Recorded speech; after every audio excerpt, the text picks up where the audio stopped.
Alhamdulillahi Rabbil Alameen, Bismillah wa salatu wa salam ala Rasulillah, Assalamu alaikum wa rahmatullahi wa barakatuh. L'histoire émouvante de Omar ibn al-Khattab est une pauvre femme. Omar ibn al-Khattab, radiallahu anhu, fut un proche compagnon du prophète sallallahu alayhi wa sallam et le second calife de l'islam à la mort d'Abu Bakr, radiallahu anhu, appelé commandeur des croyants. Ses mérites sont multiples. Il était doté d'une humilité et d'un comportement hors norme.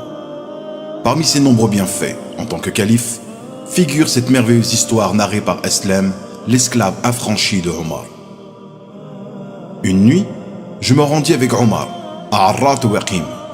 Lorsque nous arrivâmes à Sirar, un puits se situant à 3 lieues de la ville de Médine, nous aperçûmes un feu au loin. Omar dit: Aslem, il s'agit sûrement de voyageurs qui ont été surpris par la nuit. Allons voir ce qu'il en est. Nous nous dirigeâmes vers eux et arrivés à leur hauteur, nous vîmes qu'il s'agissait d'une femme et de ses enfants.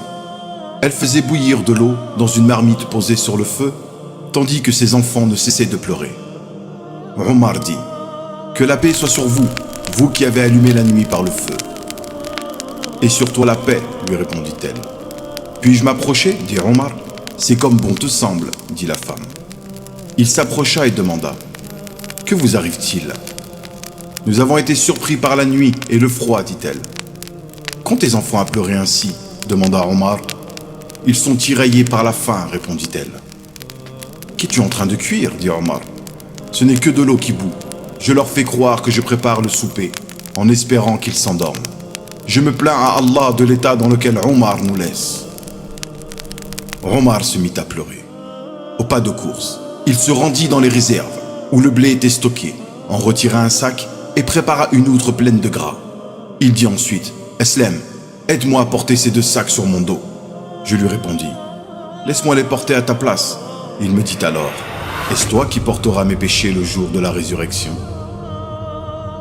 Il charge les 2 sacs sur son dos et nous nous rendîmes de nouveau auprès de la femme. Arrivé devant elle, Omar posa les sacs au sol. Il prit une certaine quantité de blé qu'il versa dans la marmite, puis ajouta des morceaux de gras. Il se mit ensuite à souffler sur les braises de la marmite, et l'on pouvait voir la fumée émaner de sa barbe un long moment. Par la suite, il retira la marmite du feu et demanda à la femme: donne-moi un bol.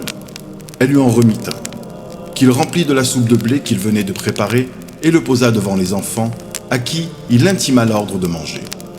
Ils mangèrent donc jusqu'à satiété, et dans le même temps, la femme ne cessa de formuler des invocations en faveur de Omar sans savoir qui il était. Omar resta à leur côté jusqu'à ce que les enfants s'endorment. Il leur laissa une certaine somme d'argent et quitta les lieux. Il se retourna ensuite vers moi et me dit: Aslem, c'est la faim qui les empêchait de dormir et les faisait pleurer. Rapporté par Ahmed. Selon Abu Huraira, radiyallahu anhu, le messager d'Allah sallallahu alayhi wa sallam a dit: parmi ceux qui vous ont précédé des fils d'Israël, il y eut des hommes qui n'étaient pas des prophètes, mais auxquels Allah a adressé la parole. S'il devait y en avoir un dans ma communauté, ce serait Omar. Rapporté par Al-Bukhari. Wa assalamu alaikum wa rahmatullahi wa barakatuh.